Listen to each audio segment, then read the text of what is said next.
Welcome student, गणित Sai YouTube channel में आप सभी का स्वागत है। यहाँ पर हम मैट्रिक्स का लेक्चर नंबर 8 स्टार्ट है। और इससे प्रीवियस जो हमने करा था, आपकी वीडियो ज्यादा लंबी हो रही थी, इसलिए हमने कुछ क्वेश्चन छोड़ दिए थे जिनको हम आज कंप्लीट करेंगे आपके। आई होप आज हम इस एक्सरसाइज को खत्म कर लेंगे। और अगर आप चैनल पर सबसे पहले नए आए हैं तो चैनल को सब्सक्राइब करें, लाइक करें, और जो भी आपको क्वेश्चन में किसी तरीके के कमी लगती है तो आप कमेंट कर सकते हैं, या आपको कोई क्वेश्चन पसंद आता है तो आप उस पर कमेंट जरूर कीजिए कि आपको वो क्वेश्चन कौन सा नंबर का ठीक लगा। ठीक है। और सभी की पीडीएफ आपको हमारे यहाँ से फ्री ऑफ कॉस्ट दी जाती है। गणित सार जी के नाम से टेलीग्राम चैनल, व्हाट्सएप चैनल या हमारी वेबसाइट है, वहां से डाउनलोड आप कर सकते हैं। तो चलिए आज लेक्चर नंबर स्टार्ट करके इसको हम फिनिश करते हैं। और 3.2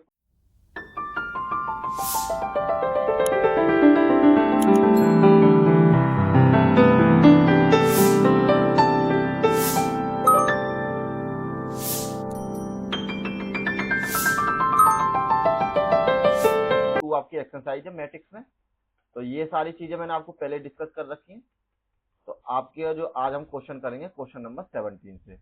तो देखिए क्वेश्चन नंबर जो 17 है उसमें आपको दे रखी है कि यदि ए मैट्रिक्स की वैल्यू आपको इतनी दे रखी है और आई की वैल्यू इतने के बराबर दे रखी है, तो आपको पता करना है ए की पावर 2 के ए और माइनस के 2i। तो आपको यहाँ पर के की वैल्यू फाइंड करनी है। सेम इंग्लिश में ए की वैल्यू, आई की वैल्यू और ये वैल्यू आपको निकालनी है, और यहाँ से के की वैल्यू आपको निकल जाएगी।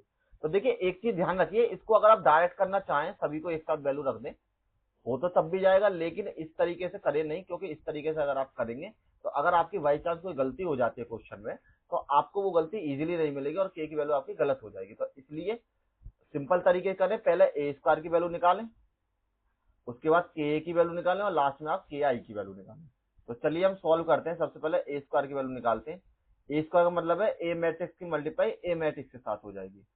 तो यहाँ पर आपको 3 4 माइनस के 2 और 2 के बराबर, और इसकी मतलब 3 4 माइनस के 2 और माइनस के 2 के बराबर। तो अब मल्टीप्लाई कीजिए इसकी। तो ये आपकी वैल्यू यही, ये रो वाइज और ये आपकी कॉलम वाइज। अगर मल्टीप्लाई में आपको दिक्कत हो रही है तो मैंने जो इसकी प्रीवियस में फर्स्ट वीडियो बनाई है वहां पर जाकर देख ले। और आपको मैंने दो तरीके बता रखे हैं, जिस तरीके आप चाहें इजीली आपको कर सकते हैं और उससे आपका आंसर बिल्कुल ठीक आएगा। तो इसकी मल्टीप्लाई करिए, यहाँ पर हो जाएगा इसकी इसके साथ 3 3 9 माइनस के 4 दूनी 8, और इसकी मल्टीप्लाई माइनस के 3 दूनी 6 और प्लस के 2 दूनी 4, माइनस माइनस प्लस हो जाएंगे। नेक्स्ट में आपकी मल्टीप्लाई हुई यहाँ पे 4 3 12 और 4 दूनी 8 और माइनस के 2 दूनी 4, और यहाँ सॉरी 4 दूनी 8 और प्लस के 2 दूनी 4 के बराबर। आपकी ये मैट्रिक्स हो जाएगी यहाँ पर 1 के बराबर, यहाँ पर आपकी 2 के बराबर, यहाँ पर आपकी वैल्यू हो जाएगी 4 के बराबर, यहाँ पर आपकी वैल्यू माइनस के 4 के बराबर। तो आपके पास ए स्क्वायर की वैल्यू यहाँ पर निकल चुकी है। अब नेक्स्ट निकालते हैं के की वैल्यू। तो के की मल्टीप्लाई ए के साथ कीजिए।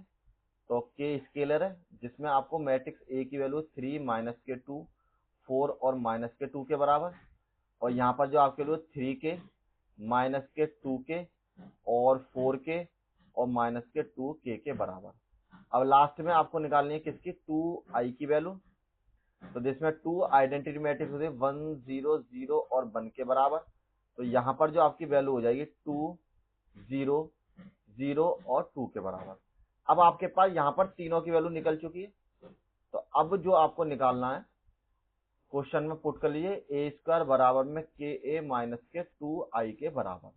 तो ए स्क्वायर की वैल्यू हमने निकाली है 1 4 माइनस के 2 और माइनस के 4 के बराबर।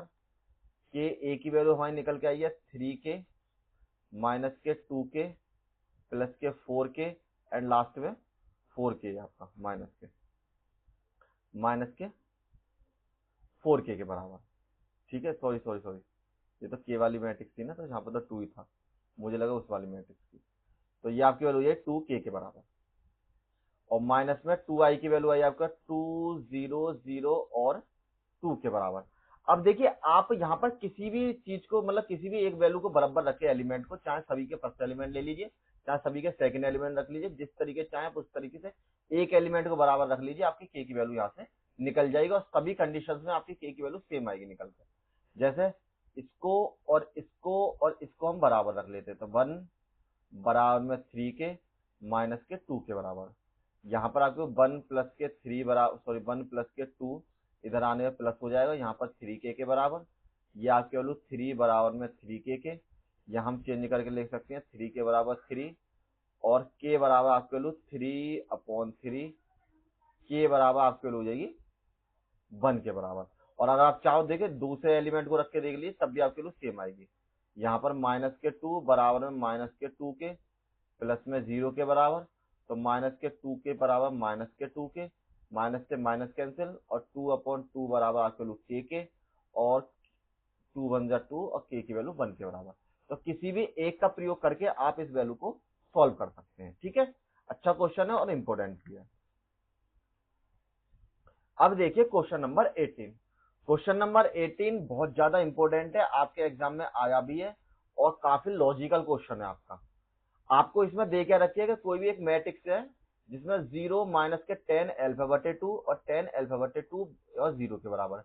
आई दे रखी है आपको 2/2 की मैट्रिक्स। ठीक है, तो आपको प्रूव करके दिखाना है कि आई प्लस में ए और आई माइनस के ए के साथ जब मैं इस मैट्रिक्स की मल्टीप्लाई कर देता हूं तो वो दोनों मैट्रिक्स आपकी बराबर होनी चाहिए। तो देखिए इस सवाल को करने के लिए हम सबसे पहले क्या करते हैं, हम इसका एलएचएस पोर्शन ले लेते हैं। तो लेफ्ट हैंड साइड हमारी हो जाएगी आई प्लस में ए के बराबर। आई आपकी 2/2 की मैट्रिक्स है, इसका मतलब 1 0 और 0 1 आपकी ये मैट्रिक्स हो जाएगी।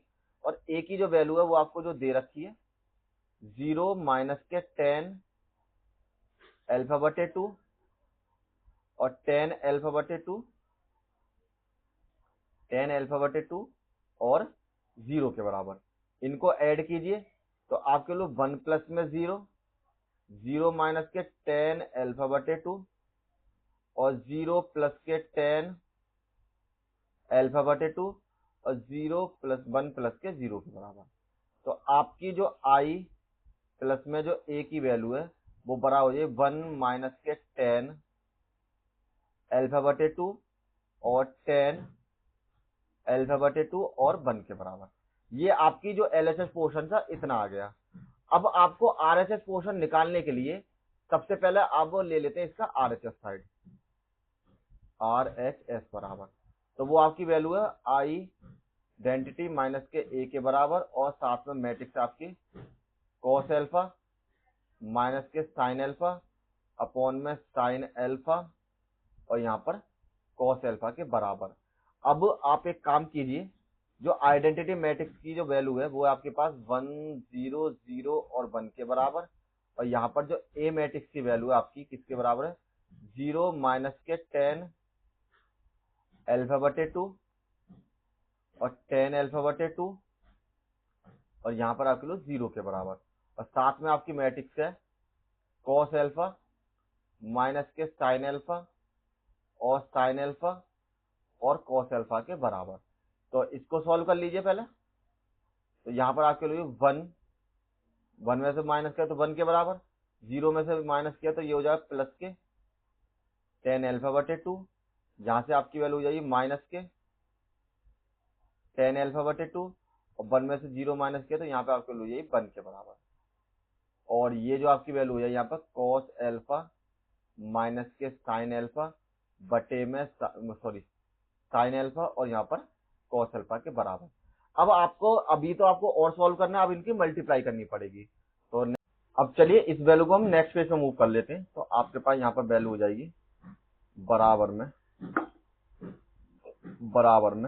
1, ये तो आपका प्लस हो गया था 10 अल्फा बटे 2 माइनस के 10 अल्फा बटे 2, यहाँ पर आपकी वैल्यू 1 के बराबर। और आपको जो उसकी मैट्रिक्स की वैल्यू दे रखी थी वो थी आपके पास कॉस एल्फा माइनस के साइन एल्फा और यहाँ पर साइन एल्फा, यहाँ पर आपको वैल्यू कॉस एल्फा के बराबर। तो देखिए अब आपको मल्टीप्लाई करनी है तब जाके आपको वैल्यू मिलेगी। तो आप एक तो तरीका यही है कि सिंपल आप इसी तरीके से मल्टीप्लाई कर लीजिए। अगर आप इस तरीके से मल्टीप्लाई करेंगे तो आपका क्वेश्चन थोड़ा टफ हो जाएगा, हो ऐसे भी जाएगा, ऐसा कोई दिक्कत नहीं है, केवल आपको थोड़ी चीजों का ध्यान रखना पड़ेगा। तो हम एक काम करते हैं, इसमें छोटी सी ट्रिक लगा लेते हैं कि हमने क्या करा, माना मैंने t बराबर 10 अल्फा बटे 2 मान लिया। ठीक, अपनी तरफ से जो आपका मन करे वो ही मान सकते हैं, x मानना चाहो तो x मान सकते हैं, तो x मानना चाहो तो x मान लो। ठीक है, चलो x ही मान लेते हैं, नहीं वो ज्यादा अच्छा है। तो माना x बराबर अल्फा बटे 2 के बराबर। अब नेक्स्ट में आपको पता है कॉस अल्फा का जो फॉर्मूला होता है 1 माइनस के tan स्क्वायर अल्फा बटे 2 और 1 प्लस के tan स्क्वायर अल्फा बटे 2 के बराबर। तो इसको तो आपने x के बराबर मान रखा है, तो यहां पर जो आपका फॉर्मूला हो जाएगा बराबर में 1 माइनस के x की पावर 2 और 1 प्लस में x की पावर 2 के बराबर। तो कॉस अल्फा की वैल्यू आ गई। इसी तरीके से आप कर सकते हैं कि साइन अल्फा की वैल्यू होती है 2 tan अल्फा बटे 2 अपॉन में 1 प्लस के tan स्क्वायर अल्फा बटे 2 के बराबर। तो यहां पर आपके लिए साइन अल्फा बराबर 2x अपॉन में 1 प्लस में x की पावर 2 के बराबर। अब जो आपने वैल्यू, अब आपको पता पड़ गया कि आपके पास जो वैल्यू है cos x की जो वैल्यू है वो तो आपका इसके बराबर है और साइन अल्फा की जो वैल्यू वो आपके पास इसके बराबर है। तो हम इसमें आप सभी वैल्यू रख देते हैं। तो यहाँ पर हम लिखते हैं 1, इसको मान लिया मैंने t, इसको मान लिया है t और इसको मान लिया 1 के बराबर।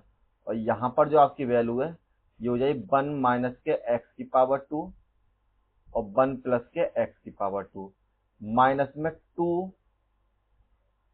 अपॉन में 1 प्लस में x की पावर 2। यहाँ पर भी 2x अपॉन में 1 प्लस में x की पावर 2 और यहाँ पर आपके लोग 1 माइनस में x की पावर 2 और 1 प्लस में x की पावर 2 के बराबर। अब जो सभी वैल्यू मैंने मानी थी वो सारी वैल्यू मैंने यहाँ पर रख दी है। अब नेक्स्ट में हम क्या करते हैं, अब कर लेते हैं इनकी मल्टीप्लाई, ये x के बराबर, ठीक है, क्योंकि सारी वैल्यू मैंने x में मान रखी है। तो मैंने पहले t मान लिया तो मुझे t ध्यान रहेगा। तो अब आप इनकी कीजिए मल्टीप्लाई। अब आपको इजीली मल्टीप्लाई कर सकते हैं क्योंकि सारी वैल्यू आपकी x के फॉर्म में बदल चुकी है। तो इसका रो वाइज, इसका कॉलम वाइज, तो यहाँ मल्टीप्लाई करने पे आपकी वैल्यू हो जाएगी 1 प्लस में x की पावर, सॉरी 1 माइनस के x की पावर 2, 1 की मल्टीप्लाई होगी इसके साथ, तो 1 माइनस के x की पावर 2 और 1 प्लस के x की पावर 2, x की मल्टीप्लाई होगी इसके साथ, तो प्लस में 2x की पावर 2 और 1 प्लस में x की पावर 2 के बराबर। नेक्स्ट में 1 की मल्टीप्लाई इसके साथ माइनस के 2x और 1 प्लस में x की पावर 2 और x की मल्टीप्लाई जब इसके साथ होगी तो 1 माइनस में x की पावर 2 अपॉन में 1 प्लस में x की पावर 2 के बराबर। नेक्स्ट लाइन पे x की मल्टीप्लाई इसके साथ तो माइनस के x और 1 माइनस के x की पावर 2, 1 प्लस के x की पावर 2 प्लस में 1 के साथ गई तो सेम वैल्यू 2x प्लस में 1 प्लस में x की पावर 2 के बराबर। इसके साथ कीजिए माइनस माइनस प्लस 2x की पावर 2, 1 प्लस में x की पावर 2 और प्लस में 1 माइनस में x की पावर 2 और 1 प्लस में x की पावर 2 के बराबर। अब मैंने सभी की मल्टीप्लाई यहाँ पर करके कंप्लीट कर ली है। नेक्स्ट में अब इनको आप सॉल्व कीजिए एलसीएम लेके, सभी की वैल्यू सेम है। देखिए एलसीएम में यहाँ पर 1 प्लस एक्स स्क्वायर, तो हम एक काम करते हैं एलसीएम ले लेते हैं 1 बाई 1 सभी का। सबसे पहले पहले वाले का, तो 1 प्लस के एक्स की पावर 2, यहाँ पर आपके लिए 1 माइनस में एक्स की पावर 2 प्लस में 2x की पावर 2। नेक्स्ट के लिए यहाँ एलसीएम लेते हैं 1 प्लस में एक्स की पावर 2, तो आपकी वैल्यू है माइनस के 2x और प्लस में x 1 माइनस में x की पावर 2 के बराबर। नेक्स्ट में यहाँ से एलसीएम 1 प्लस में x की पावर 2, तो माइनस के x की मल्टीप्लाई 1 माइनस में x की पावर 2 प्लस में 2x के बराबर। और नेक्स्ट में हमने एलसीएम लिया तो 2x प्लस में 1 माइनस के x की पावर 2 अपॉन में यहाँ पर स्क्वायर है और 1 प्लस में x की पावर 2 के बराबर। अब सभी का एलसीएम हमने ले लिया है, अब सॉल्व कीजिए इसको। तो यहाँ पर 1, इसमें से इसको माइनस किया तो माइनस के प्लस के बचेंगे एक्स स्क्वायर और बटे में 1 प्लस के एक्स स्क्वायर। यहाँ से आपके लोग माइनस के 2x, यहाँ से आपके लोग प्लस के x, यहाँ से आपके लोग x की पावर क्यूब के बराबर और बटे में आपके लोग 1 प्लस में x की पावर 2 के बराबर। ठीक है, अब इसकी मल्टीप्लाई करते हैं दोनों में, तो यहाँ पर माइनस में x और माइनस माइनस प्लस में x की पावर क्यूब और प्लस में 2x और बटे में आपकी वैल्यू 1 प्लस में x की पावर 2 के बराबर। यहाँ से आपकी वैल्यू 2x स्क्वायर प्लस में 1 माइनस के x स्क्वायर बटे में 1 प्लस में x की पावर 2 के बराबर। अब एक लाइन और सॉल्व कर लीजिए और आपको इससे तो ये कैंसिल, आपकी वैल्यू 1 के बराबर। अब इसमें से इसको माइनस कीजिए तो यहाँ आपकी वैल्यू माइनस के x माइनस में x की पावर 3 अपॉन में 1 प्लस में x की पावर 2 के बराबर। इसमें से आप इसे माइनस कीजिए तो यहाँ आपकी वैल्यू ये x की पावर 3 प्लस में x बटे में 1 प्लस में x की पावर 2 के बराबर। इसमें से इसे माइनस कीजिए तो यहाँ पर आपको x की पावर 2 प्लस के 1 और 1 प्लस में x की पावर 2 के बराबर। इससे ये कैंसिल हो जाएगा। अब इन दोनों में से आप x कॉमन ले लीजिए, यहाँ से ले लिए माइनस के x, तो आपकी वैल्यू हो जाए यहाँ पर 1 प्लस में x की पावर 2 बटे में 1 प्लस में x की पावर 2। यहाँ से x कॉमन ले लिया तो आपकी वैल्यू x की पावर 2 प्लस के 1 और 1 प्लस के x की पावर 2 के बराबर। यहाँ पर आपके वैल्यू पहले ही 1 बच गई थी। अब इन दोनों को ही कैंसिल कर दीजिए तो आपकी मैट्रिक्स बन जाएगी यहाँ पर 1 माइनस के x प्लस के x और 1 के बराबर।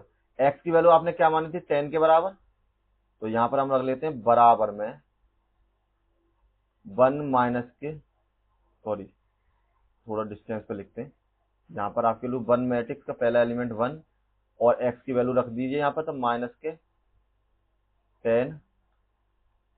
10 अल्फा बटे 2 और यहाँ पर आपके लिए 10 अल्फा बटे 2 माइनस में ये प्लस में और यहाँ पर आपके लिए 1 के बराबर। ठीक, और देखिए ये जो वैल्यू है आपकी RHS साइड वाला LHS साइड के बराबर है, क्योंकि हम इस बार RHS लेके चले थे। तो एक काम करते हैं, ऐसे नहीं लिख के ऐसे लिख देते हैं, ये आपकी वैल्यू होगी RHS साइड के बराबर। तो अब हमें पता पड़ गया LHS जो पोर्शन है वो आपका बराबर है RHS पोर्शन के। चाहो तो दोनों वैल्यू आप मिला सकते हो। तो देखिए LHS की वैल्यू तो आपके पास ये वाली थी, ठीक है, ये आपके LHS का पोर्शन था क्योंकि LHS लेकर चला था यहाँ पर। तो LHS की वैल्यू आ गई आपके पास, चाहो तो LHS लिख सकते हो यहाँ, और नहीं तो ऐसे रहने दे, कोई दिक्कत नहीं, LHS ऐसे रहने दो यहाँ पर, इसको लिख दो। चलो ये आपकी वैल्यू थी LHS के बराबर, ठीक है। तो देखिए 1 माइनस के 10 अल्फा बटे 2, 10 अल्फा बटे 2 1 के बराबर, और ये भी आपकी वैल्यू सेम टू सेम यहाँ पर हो गई है। ठीक, तो इस तरीके से कीजिए, थोड़ा सिंपल हो जाएगा। अगर आपको साइन थीटा कॉस थीटा की तरीके से करना है तो उस तरीके से आप कर सकते हैं, कोई दिक्कत नहीं है। नेक्स्ट क्वेश्चन,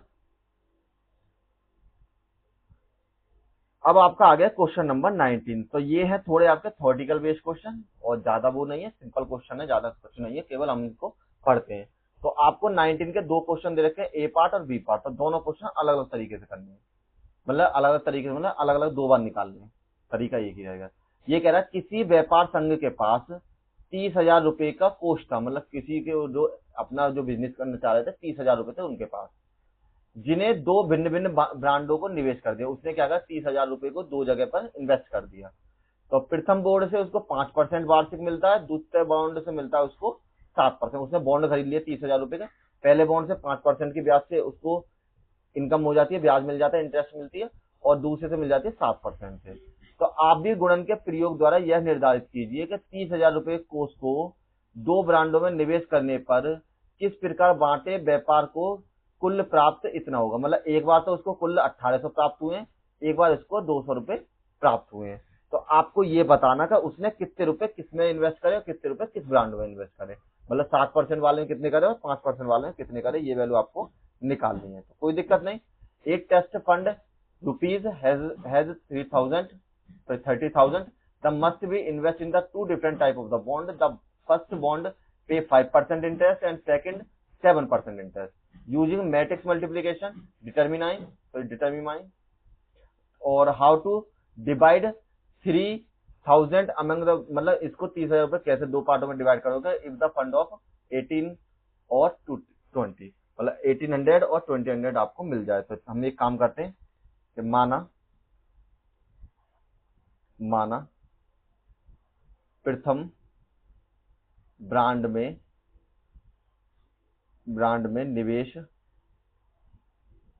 बड़ा मान लिया ना एक्स के, ठीक है, मुझे नहीं पता कितना करा, तो दूसरे ब्रांड में जो इन्वेस्ट होगा द्वितीय ब्रांड में जो निवेश होगा वो हो जाएगा 30,000 माइनस के एक्स के बराबर, एक जीरो कम लगे, तो 30,000 माइनस के एक्स के बराबर।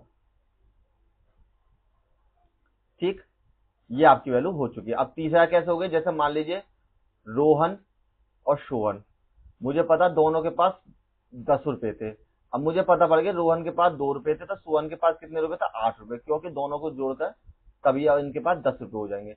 तो यहाँ फिर ऐसे मान लिया रोहन के पास 2 रुपए सोहन के पास निकालने हैं मुझे, तो सोहन की वैल्यू है 10 माइनस के 2 के बराबर 8 रुपए, मेरे पास सोहन का मूल्य आ गया। तो इस तरीके से एक वैल्यू मेरे पास एक्स थी, तो एक्स मान ली, और दूसरी मेरे पास पता थी, उनका योग 30,000 के बराबर था, तो उसमें से उसको घटा दिए, दूसरी वैल्यू आपको मिल जाएगी। अब इनको लिखिए मैट्रिक्स की फॉर्म में, तो रिटर्न इन मैट्रिक्स फॉर्म। तो मैट्रिक्स की फॉर्म में लिखोगे तो पहला इन्वेस्टमेंट एक्स का, दूसरा इन्वेस्टमेंट था 30,000 माइनस के एक्स के बराबर। अब उसको जो इंटरेस्ट मिल रही थी, एक बार 5% मिल रही थी, तो 5/100, देखिए 5% को, परसेंट का मतलब होता है 5 डिवाइड बाई 100 के बराबर, और एक पर मिल रही थी 7%, तो 7/100 के बराबर, और उसको जो इनकम हुई थी वो हुई थी केवल 1800 रुपए के बराबर। रख लिया, इनकी मल्टीप्लाई कीजिए, तो सबसे पहले चेक कर लो कितने की है। देखिए रो 1 है, कॉलम 2 है, इसमें कॉलम 2 है, रो 1 है, तो मतलब मल्टीप्लाई पॉसिबल है। तो एक्स की मल्टीप्लाई इसके साथ और इसकी मल्टीप्लाई इसके साथ, तो एक्स की मल्टीप्लाई कीजिए 5/100 के साथ, प्लस में 330,000 माइनस के एक्स की मल्टीप्लाई हो जाएगी 7/100 के बराबर, और ये वैल्यू आपकी सेम टू सेम इसी तरीके से रहेगी। तो यहाँ पर सॉल्व किया, 100 आपका एलसीएम, तो यहाँ पर आपके लोग 5x के बराबर, 7 की गुणा इसमें करी, 7 या 21, 1 2 3 4 के बराबर, और माइनस के 7x बराबर आपके लोग 1800 के बराबर। अब इसमें से इसको माइनस कीजिए, तो यहाँ पर 21,000, ठीक है, सॉरी 21,000 नहीं, 2,10,000, और माइनस के 2x बटे में जो आपकी वैल्यू हो जाएगी 100 के बराबर, और बराबर में आपकी वैल्यू 1800 के बराबर। नेक्स्ट में बटे में 1 मानिए, क्रॉस मल्टीप्लीकेशन कीजिए, तो यहाँ पर आपकी वैल्यू हो जाएगी 2,10,000 माइनस के 2x बराबर में 1800 गुणा में 100 के बराबर। तो इसको इधर ले जाइए, पहले गुणा कर लीजिए, 2,10,000 माइनस के 2x, यहाँ पर आप लोग 1,80,000 यहाँ पर हो जाएंगे आपके। ठीक, तो इसको आप इधर ले जाइए, तो यहाँ पर आपके लोग माइनस के 2x बराबर माइनस के 2,10,000 और माइनस के 1,00,000, ये प्लस के 1,80,000, ठीक है। और जब आप इसमें से इसको माइनस करेंगे तो आपके लिए 2x बराबर माइनस के 30,000 रुपए आपके पास बच जाएंगे, माइनस से माइनस कैंसिल, तो 2x बराबर आपके लिए 30,000 के, और x बराबर जो आपकी वैल्यू हो जाएगी 30,000 बटे में 2, और कैंसिल किया तो x की वैल्यू हो जाएगी 15,000 रुपए। तो यहाँ पर जो आपकी x की वैल्यू हो गई, यहाँ लिख दीजिए x बराबर 15,000 रुपए, ठीक है। तो अब आपके पास दोनों ब्रांड में इन्वेस्ट किए थे, तो हम लिख देते हैं प्रथम ब्रांड में कितने इन्वेस्ट किया था, इतना, प्रथम जो ब्रांड था उसमें तो x के बराबर था, तो मतलब 15,000 रुपए उसने इन्वेस्ट किए थे। अब द्वितीय ब्रांड में उसने इन्वेस्ट किए थे, हमने माने थे 30,000 माइनस के x के बराबर, तो इसका मतलब 30,000 माइनस के 15,000, ठीक है। तो यहाँ पर आपके हो जाएगी 15,000 के बराबर। कहने मतलब है जब उसको 2800 रुपए इंटरेस्ट मिल रहा था, तब आपको उसने जो दोनों में 15,000 रुपए इन्वेस्ट किए थे। इस बार आपको करना है 2,000 के बराबर, तो सेम टू सेम इसी तरीके से, तो यहाँ पर आपके लिए x और 30,000 माइनस के x, और एक पे मिल रही थी उसको 5/100%, एक को मिल रही थी 7/100, और टोटल पैसे मिल रहे थे उसे 2,000 के बराबर। तो सेम मल्टीप्लाई करते हैं, तो यहाँ पे 5x बटे में 100 के बराबर, प्लस में 7 की मल्टीप्लाई 30,000 माइनस के x बटे में 100 के बराबर, यहाँ पर आपके वैल्यू 2000 के बराबर। तो ये जो आपकी वैल्यू हो जाएगी 5x, एलसीएम ले लीजिए, 100 के बराबर, 7 के 21, 2,10,000 माइनस के 7x बराबर 2000 के बराबर। यहाँ पर आपकी वैल्यू इसमें से इसे माइनस कीजिए, तो 2,10,000 माइनस के 7x बटे में 100 बराबर आपके वैल्यू 2000 के बराबर, बटे में 1 क्रॉस मल्टीप्लीकेशन, तो 2,10,000 इसमें से घटा लिए तो ये 2x हो गया, 2,10,000 माइनस के 2x, इसमें से इसे माइनस करके 2x बचा, वो 7 लिख दिया था मैंने गलती से, और बराबर में आपके वैल्यू 2000 गुणा 100 के बराबर। तो 2,10,000 रुपये तो आपके यहाँ हो गए, माइनस के 2x और यहाँ पे आ गया आपके 2 लाख रुपए। ठीक, अब उधर ले जाइए, माइनस के 2x बराबर 2 लाख तो आपके यहाँ हो गए, और माइनस के 2,10,000 आपके यहाँ हो गए। तो आपकी माइनस के 2x की वैल्यू जो हो जाएगी माइनस के 10,000 के बराबर, और माइनस से माइनस कैंसिल, x की वैल्यू हो जाएगी 10,000 माइनस के 2, और x की वैल्यू आ जाएगी आपके पास 5,000 के बराबर। तो उसमें 5,000 रुपये इन्वेस्ट करें पहले, तो यहाँ लिख देते हैं प्रथम ब्रांड में इन्वेस्ट करें x मतलब कि बराबर 5,000 रुपये, और नेक्स्ट में द्वितीय ब्रांड में उसने इन्वेस्ट करें 30,000 माइनस के 5,000 बराबर में 25,000 रुपये, क्योंकि इसकी वैल्यू थी आपकी 30,000 माइनस के x के बराबर। ठीक है, और रुपए लिख लीजिए, साथ में पीछे वालों के पीछे ही रुपए नहीं लिखे हैं तो रुपए लिख देते हैं, यहाँ भी रुपए और यहाँ भी रुपए, और रुपए का साइन आपको डॉलर में बना लो, सही से बना देते हैं। तो यहाँ आपकी वैल्यू हो जाएगी, ये रुपए हो जाएंगे इस तरीके से, और ये भी रुपए आपके इस तरीके से, और पीछे जो थे यहाँ पर रुपए लिखना भूल गए थे तो यहाँ पर भी रुपए लिख लेते, और ये भी आपके वैल्यू रुपए के बराबर। अब चलिए इसका नेक्स्ट क्वेश्चन करते हैं। तो नेक्स्ट क्वेश्चन आपको दे रखा है क्वेश्चन नंबर 20, इसी तरीके क्वेश्चन है थ्योरेटिकल बेस। तो आपको क्या दे रखा है कि किसी स्कूल की पुस्तकों की दुकान में 10 दर्जन रसायन विज्ञान की है, 8 दर्जन भौतिक विज्ञान की तथा 10 दर्जन बुकें आपकी अर्थशास्त्र की। ठीक है, और सबके दर्जन में दे रखी है, मतलब डोजन में क्वांटिटी दे रखी है, ध्यान रखना। इन पुस्तकों का विक्रय मूल्य अगर इन्हें बेचा जाता है तो क्रम से जो रसायन विज्ञान की को 80 रुपए में बेच देता है, और भौतिक विज्ञान की को 60 रुपए में, और जो आपकी अर्थशास्त्र की 40 रुपए में। तो आप भी बीजगणित का प्रयोग करके सभी पुस्तकों को बेचने से दुकानदार को कुल कितनी धनराशि प्राप्त होगी? अगर वो इन सब बुकों को इस सीक्वेंस में बेच देता है इतने रुपए के हिसाब से, तो उसके पास टोटल कितनी क्वांटिटी उसको, मतलब कितने पैसे की इनकम उसको हो जाएगी, ये आपको बताना है। इंग्लिश में द शॉपकीपर, मतलब book shop of the particularly school has the 10 dozen chemistry book and 8 dozen physics book and 10 dozen economics book. Their selling price are the 80, 60 and the 40 each respectively. So find the total amount the book shop will be received from the selling all the book using matrix algebra के through. तो देखिए सबसे पहले आपको dozen दे रखा है, तो हम पहले क्वांटिटी निकालेंगे, टोटल बुक हमारे पास है कितनी। तो यहाँ लिख लेते हैं टोटल केमिस्ट्री बुक्स बराबर, आपके पास 10 दर्जन है, 10 का मतलब एक डोजन जो बराबर होता है हमारा 1 डोजन इक्वल्स टू 12 यूनिट के, मतलब 12 के बराबर। तो आपके पास थी 10 गुणा 12 बराबर आपके लीजिए 100 बुक थी आपके पास, एक मतलब 120 बुक थी आपके पास केमिस्ट्री की। अब टोटल फिजिक्स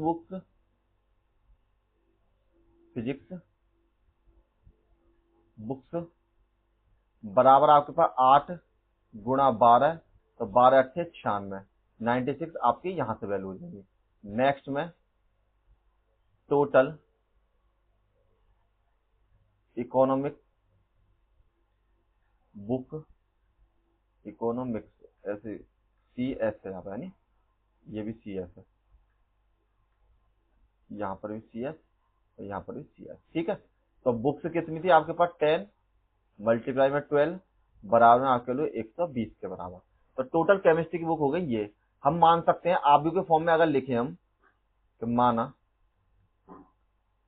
ए की जो वैल्यू है 120, 96 और 120 के बराबर, ये तो हो गई सारी बुक्स आपकी। ठीक, अब आपको दे रखे हैं प्राइस। प्राइस को मान लीजिए बी मैट्रिक्स की फॉर्म में, तो बी मैट्रिक्स की फॉर्म में जब इसको मानोगे तो आपकी वैल्यू हो जाएगी यहाँ पर। तो आप देखिए, आप अगर चाहो तो इसको इसी तरीके से मान सकते हो, इस तरीके से कितने 80, 60 और 40 के बराबर। लेकिन जब आप इस तरीके से मानेंगे तो आपकी जो टोटल वैल्यू निकलेगी ना, वो ए और बी की मल्टीप्लाई करके निकलेगी।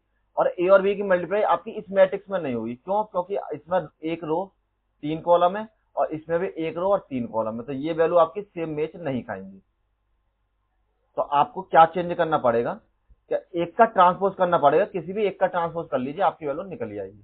तो हम क्या करते हैं, बी वाले का ही कर लेते हैं। तो इसका ट्रांसपोज किया हमने, तो बी का जो ट्रांसपोज है वो बराबर हो जाएगा 80, 60 और 40 के बराबर। अब आप ए बी की वैल्यू इजीली निकाल सकते हैं। तो 120, 96 और 120 और इसकी मल्टीप्लाई कीजिए 80, 60 और 40 के बराबर। अब आप जब मल्टीप्लाई करेंगे, इसकी मल्टीप्लाई इसके साथ हो जाएगी, इसकी इसके साथ हो जाएगी और इसकी मल्टीप्लाई इसके साथ आपकी हो जाएगी। तो आपकी जो वैल्यू हो जाएगी यहाँ पर किसके बराबर, ए बी बराबर में 80 गुणा 120 प्लस में 96 गुणा 60 प्लस में 120 मल्टीप्लाई में 40 के बराबर। क्यों? देखिए, ये जो मैट्रिक्स थी आपकी कितने हो गई, एक रो 3 कॉलम और ये हो गए 3 रो 1 कॉलम, तो दोनों आपके मैच खा गए, तो इसलिए इनकी मल्टीप्लाई पॉसिबल हो चुकी है। और जब ये एक ही रो है, एक ही कॉलम है, तो ये आपकी सेम मल्टीप्लाई क्या हो जाएगी, 1/1 की मैट्रिक्स बन जाएगी।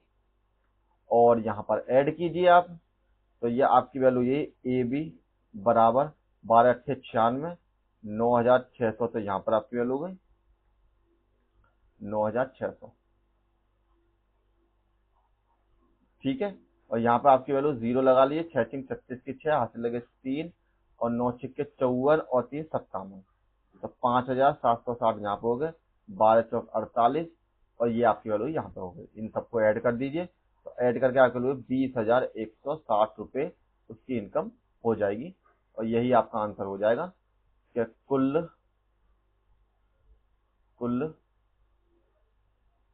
विक्रय मूल्य, यहाँ पे विक्रय मूल्य दे नहीं रखा है, ऐसा मत लिखिए। कुल आपको क्या पूछा इसने, आपसे पूछ रखा है पुस्तकों की धनराशि, तो यहाँ धनराशि लिख लीजिए। तो कुल धन राशि बराबर, कुल धनराशि जो आपकी बराबर हो जाएगी यहाँ पर 20,160 रुपए के बराबर। ठीक है, ये आपका आंसर यहाँ पर हो जाएगा। This is the final answer. Next question, question number 21। बहुत ही ज्यादा ट्रिकी क्वेश्चन है और बहुत ही लॉजिकल और कॉन्सेप्ट बेस्ड क्वेश्चन है आपका। जैसे आपको दे रखा है, अज्यूम कीजिए x की वैल्यू, y की वैल्यू, z की वैल्यू, w की वैल्यू और p की वैल्यू, जो मैट्रिक्स है वो इस फॉर्म में है, मतलब x इस फॉर्म में, y इस फॉर्म में, इस तरीके से आपको दे रखी है। तो choose the correct answer in the exercise 21 और 22। तो आपका 21वें का क्वेश्चन का आंसर और 22वें क्वेश्चन का आंसर इसी के ऊपर डिपेंड होकर निकलेगा। ठीक है, तो हमारे पास जो वैल्यूज हैं वो आपको दे रखी है। सबसे पहला जो क्वेश्चन दे रखा, पी वाई प्लस में डब्ल्यू वाई के परिभाषित होने पर एन के पी पर क्या संबंध होगा, मतलब इनमें रिलेशनशिप बताना है, ये वाला संबंध होगा, ये संबंध होगा, ये संबंध होगा या ये संबंध होगा। तो एक काम करते हैं, आपको सबसे पहले जो दी हुई कंडीशन है उसे लिखते हैं। आपको गिवन है x की वैल्यू तो दे रखी है 2 मल्टीप्लाई में n के बराबर, और जो आपकी y की वैल्यू दे रखी है वो आपको दे रखी है 3 मल्टीप्लाई में k के बराबर, और जो आपको z की वैल्यू दे रखी है वो दे रखी है 2 मल्टीप्लाई में p के बराबर, और w की जो वैल्यू दे रखी है आपको n मल्टीप्लाई में 3 के बराबर, और नेक्स्ट में जो आपको p की वैल्यू दे रखी है वो p मल्टीप्लाई में k के बराबर आपको वैल्यू दे रखी है। ये सब वैल्यू आपने डिपेंड करता है इसके बराबर। तो देखिए आपको जो वैल्यू निकालनी है यहाँ पर पी वाई प्लस में डब्ल्यू और बाई के साथ, तो इसका मतलब है इन मैट्रिक्स की आपस में मल्टीप्लाई हो रही है। मल्टीप्लाई का मतलब है, मल्टीप्लाई का सेम रूल ये होता है जो मैंने आपको बताया था कि 2 मल्टीप्लाई 3 और 3 मल्टीप्लाई 2 है, तो ये आपकी दोनों मैट्रिक्स सेम मिलनी चाहिए तभी मल्टीप्लाई हो पाएगी। तो हमें ये ऑर्डर दे रखे मैट्रिक्स के, तो पी का ऑर्डर क्या है आपके पास, देखिए पी का जो ऑर्डर है आपके पास, पी का ऑर्डर है पी मल्टीप्लाई में के बराबर, ठीक। और जो डब्ल्यू का ऑर्डर है, बाई का ऑर्डर है, वो आपके पास किसके बराबर है, 3 मल्टीप्लाई में के बराबर, ठीक। तो इसका मतलब ये हो गया कि अगर आपको p और y की मल्टीप्लाई करनी है तो आपको p मल्टीप्लाई में k ऑर्डर चेक कीजिए और 3 मल्टीप्लाई में k ऑर्डर चेक कीजिए। तो ये दोनों वैल्यू जब बराबर होंगी तभी जाके आपकी मल्टीप्लाई यहाँ पॉसिबल हो पाएगी। तो मल्टीप्लाई जब पॉसिबल हो पाएगी तो इसका मतलब k की वैल्यू आपकी यहाँ कितनी होनी चाहिए थी, 3 होनी चाहिए थी। तो मुझे पता पड़ गया k बराबर आपके लोगे 3 के बराबर, ठीक है। दोबारा से बता देता हूं, पी मैट्रिक्स की वैल्यू आपकी इसके बराबर, बाई मैट्रिक्स की वैल्यू आपकी इसके बराबर। तो कहने वाला इन दोनों की जब मल्टीप्लाई करते हैं तो आप इसका रो और इसकी कॉलम को आपस में मैच खाते हैं कि ये दोनों आपके सेम मिलने चाहिए तभी जाके मल्टीप्लाई आपकी पॉसिबल हो सकती है। तो मैंने इन दोनों को मैच किया, ये मुझे पता थी ये तो 3 है और ये मुझे नहीं पता थी, तो इनकी मल्टीप्लाई हो रही है, तो इसका मतलब ये वैल्यू हमारी कितनी होगी, 3 के बराबर। नेक्स्ट में अब निकालते हैं डब्ल्यू और बाई। तो आपके पास डब्ल्यू की जो ऑर्डर है वो है 3 मल्टीप्लाई 4 और बाई का जो ऑर्डर है वो है आपके पास 3 मल्टीप्लाई के बराबर। मल्टीप्लाई पॉसिबल है क्योंकि ये तो आपके पास सेम आ रही है, तो इसका मतलब है मल्टीप्लाई तो पॉसिबल हो जाएगी। डब्ल्यू और बाई की जब आप मल्टीप्लाई करोगे तो यहाँ पर n मल्टीप्लाई में 3 और 3 मल्टीप्लाई में k, और ये दोनों वैल्यू आपकी सेम होनी चाहिए। अब इसके बाद आपकी जो लाइन आती है वो आपको नेक्स्ट में आपसे एक चीज और पूछिए इसमें कि आप ये बताइए पी वाई को और प्लस में डब्ल्यू वाई को ऐड और करना है आपको। तो ऐड करने का तरीका ये होता है, अगर पहली मैट्रिक्स 2/2 है तो दूसरी मैट्रिक्स भी आपकी 2/2 ही होनी चाहिए। जैसे कि 2 3 0 3 और दूसरी मैट्रिक्स 2 4 5 और 6, तो यही आपस में ऐड हो सकते हैं। और ऐसा नहीं है कि अगर इसमें 2 एलिमेंट और बढ़ा लो 3 और 4 तो ये आपके ऐड हो जाए, मतलब स्क्वायर मैट्रिक्स की आपस में ऐड हो सकती हैं। तो जब ये ऐड हो सकती है तो इसका मतलब है कि आपकी जो ये इस मैट्रिक्स का ऑर्डर और इस मैट्रिक्स का ऑर्डर सेम होना चाहिए, ठीक। तो ये तो आपको पता है कि आपको ये वैल्यू दे रखी है पी डब्ल्यू की, ये p के बराबर, ये n के बराबर, मतलब एक इस तरीके से लिख लीजिए p के 3 और मल्टीप्लाई k के बराबर, और ये आपकी होगी पी वाई की, और यहाँ पर निकालते हैं डब्ल्यू वाई की वैल्यू। तो ये आपकी वैल्यू यही n मल्टीप्लाई में 3 के बराबर और 3 मल्टीप्लाई में k के बराबर। तो मल्टीप्लाई तो दोनों की हो रही है, ठीक। अब इनके लिए जब मल्टीप्लाई होगी तो ये हमारी वैल्यू आपस में दोनों बराबर होनी चाहिए तभी तो आपस में ऐड हो सकते हैं। अब इन दोनों को मुझे ऐड करना है, तो ऐड करने के लिए मेरा जो इसका जो ऑर्डर बनेगा 2 इंटू के की फॉर्म में बन जाएगा, सॉरी 3 इंटू के की फॉर्म में। इसका जो ऑर्डर बनेगा मेरे पास किस फॉर्म में बनेगा, p इंटू के की फॉर्म में, और इसका जो ऑर्डर बनेगा n इंटू के की फॉर्म में हो जाएगा, ठीक है। क्यों, क्योंकि मैंने आपको ये बताया था जब आपकी मैट्रिक्स की मल्टीप्लाई हो जाती है, ये चीजें मैंने आपको जब स्टार्टिंग की थी तभी मैंने इसलिए लॉजिकल समझाया था आपको कि जब इन दोनों की मल्टीप्लाई करते हैं तो मैट्रिक्स हमारी जब मल्टीप्लाई होगी तो ये 2/2 हो जाएगी। ये दोनों लास्ट के जो एलिमेंट है, इसका फर्स्ट का और उसका लास्ट का एलिमेंट बन के जो मैट्रिक्स बनेगी वो इसी फॉर्म के ऑर्डर में बनेगी। तो इन दोनों को जब ऐड करेंगे तो मैट्रिक्स आपकी इस फॉर्म में बन गई, और इन दोनों को आपस में ऐड करना है तो p की वैल्यू किसके बराबर होनी चाहिए, n के बराबर। तो अब हमें पता पड़ेगा k बराबर 3 और p बराबर n के बराबर, तो ऑप्शन नंबर जो ए है वो आपका बिल्कुल करेक्ट हो जाएगा। थोड़ा सा लॉजिकल है, इसलिए आपको अगर बेस क्लियर नहीं है तो ये समझ में नहीं आया होगा। सबसे पहले जो मैंने स्टार्टिंग में आपको बेस बताया उस तरीके क्लियर कीजिए, तब जाकर ही आप इजीली कर पाएंगे। और फिर भी चलो एक बार और कोशिश कर देता हूं मैं, अगर किसी समझ में नहीं आया तो आप सिंपल ये ध्यान रखिए, ज्यादा आपको सोचने की जरूरत नहीं है कि पहला कॉन्सेप्ट तो ये है कि जब दो मैट्रिक्स की आपस में मल्टीप्लाई करते हैं हम 3 मल्टीप्लाई 4 प्लस में 4 मल्टीप्लाई 3, मल्टीप्लाई करने के लिए आपकी ये दोनों चीजें एक सी मिलनी चाहिए, ठीक है। अगर आपके पास जो मैट्रिक्स बने वो आपको दे रखे इस ऑर्डर में, और मैट्रिक्स 2 है वो आपको दे रखे इस ऑर्डर में। थोड़ी सीक्वेंस से लिख देते हैं। जैसे कि आपको जो मैट्रिक्स 1 की वैल्यू है वो देखिए 3/4 के ऑर्डर में, और मैट्रिक्स जो 2 की वैल्यू है वो देखिए 4/3 के ऑर्डर में। तभी इनकी मल्टीप्लाई पॉसिबल है जब इसकी मल्टीप्लाई आपकी किसके साथ मल्टीप्लाई हो, इसके साथ पॉसिबल हो, दोनों मैच खाने चाहिए। और जो नई मैट्रिक्स बनेगी वो आपका ऑर्डर बनेगा 3 की फॉर्म में। ठीक, इसी से प्रकार आपको इसकी वैल्यू देखिए। अब यहां पर जो आपकी वैल्यू हो जाएगी, सबसे पहले जैसे p की मल्टीप्लाई बाई के साथ करी हमने, तो p की वैल्यू मुझे पता थी कितने के बराबर थी, p मल्टीप्लाई में k की फॉर्म में, और इसकी मल्टीप्लाई थी k मल्टीप्लाई में k की फॉर्म में। इसी तरीके से मैंने किसकी मल्टीप्लाई की, w और y की मल्टीप्लाई। तो आपकी जो w वाली वैल्यू थी वो थी n मल्टीप्लाई में 3 की फॉर्म में, और ये थी आपकी 3 मल्टीप्लाई में k की फॉर्म में। तो ये दोनों वैल्यू जब आपकी मैच खाएंगी तभी जाके इनकी मैट्रिक्स हो जाएगी, और मैट्रिक्स जब मल्टीप्लाई होने के बाद आपके पास हो जाएगी p मल्टीप्लाई में k के बराबर, और ये हो जाएगी n मल्टीप्लाई में k के बराबर। अब इन दोनों को ऐड करना है तो ये मैट्रिक्स आपकी बराबर होनी चाहिए, तो p की वैल्यू हो जाएगी n के बराबर। ठीक है, यहां से आगे आपकी k की वैल्यू, ये k की वैल्यू 3 के बराबर, ब्लैक से हाईलाइट कर देता हूं, ये इसके बराबर, ये इसके बराबर। सिंपल आपको इतना ही इसमें लिखना होता है। नेक्स्ट के लिए अब देखिए नेक्स्ट क्वेश्चन करते हैं इसका। नेक्स्ट क्वेश्चन भी इसी कॉन्सेप्ट पे बेस है।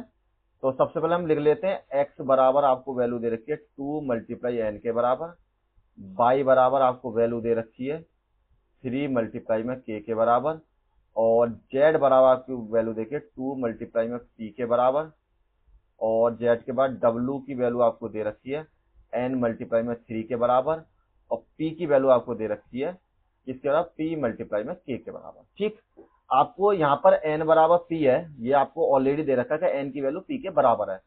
तो 7x माइनस के 5z की कोटि क्या होगी, मतलब इनको आपस में जब ऐड करेंगे जो नई मैट्रिक्स आ गई वो किसके बराबर होगी। तो आपको पता है जो x का जो ऑर्डर है वो है आपके पास 2 मल्टीप्लाई में n के बराबर, 2 मल्टीप्लाई में n के बराबर। और जब यहां पर आप इसलिए जब आप इसकी मल्टीप्लाई 7 के साथ करोगे तो उसका ये ऑर्डर क्या हो जाएगा, 2 मल्टीप्लाई n ही हो जाएगा, क्योंकि स्केलर की मल्टीप्लाई करने पर मैट्रिक्स का ऑर्डर नहीं बदलता है। अब इसी तरीके से सेकंड में, ये तो फर्स्ट हो गया कि z का जो ऑर्डर है वो आपके पास 2 मल्टीप्लाई p के बराबर, और यहां से जब आप 5z की वैल्यू निकालोगे तो वो बराबर हो जाएगी सेम ऑर्डर में। ऑर्डर कैसा होगा, सेम होगा, यानी सेम ऑर्डर, और ये भी आपका सेम ऑर्डर। ठीक, अब आप नेक्स्ट में आपको वैल्यू जो निकालनी है वो किसकी निकालनी है, 7x माइनस के 5z। जोड़ने और घटाने का एक रूल होता है कि हमेशा जो मैट्रिक्स है बिल्कुल सेम होनी चाहिए दोनों वाली। ठीक है, तो इसका मतलब ये हो गया हमारे पास कि ये मैट्रिक्स हो जाए हमारे पास 2/n के बराबर, और माइनस करना है मुझे मैट्रिक्स 2/p ऑर्डर के साथ। ये मैट्रिक्स 1 का ऑर्डर था मेरे पास, मतलब फर्स्ट का ऑर्डर, ये मैट्रिक्स सेकंड का ऑर्डर था। तो जब दोनों मैट्रिक्स के ऑर्डर दे रखे हो मुझे जोड़ने घटाने हैं, तो आपके जोड़ने घटाने का एक रूल होता है सेम वैल्यू होनी चाहिए, मतलब इसकी रो इसका कॉलम, इसकी रो इसका कॉलम, कॉलम आपस में बराबर होनी चाहिए, रो आपस में बराबर होनी चाहिए।